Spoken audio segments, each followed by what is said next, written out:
ได้มาแล้วตัวปัญหาใหญ่นี่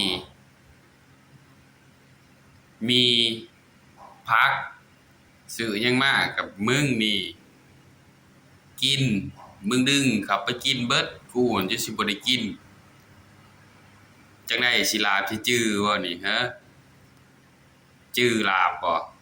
โอ้ยอย่าเฝ้าตายเลยเว้ยเฮ้ยตื่นเอ้าเอ้าอี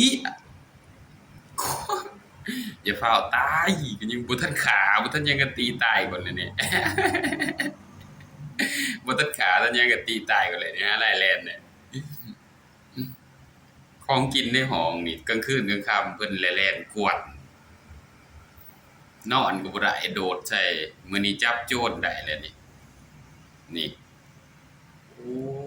มาควงแต่นี่โจรใหญ่ตีตายนี่บ่ได้เฮ็ดหยังเลยนี่คันปานี่ไปแล้วได้นี่อืม สินอนก็บ่ได้นอนเพิ่นนี่แล่นเพาะเว้าแผ่แหวมาตาย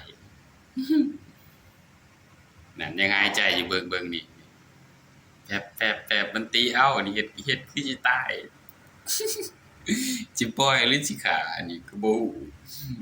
แต่สิบ่ลงเฟซ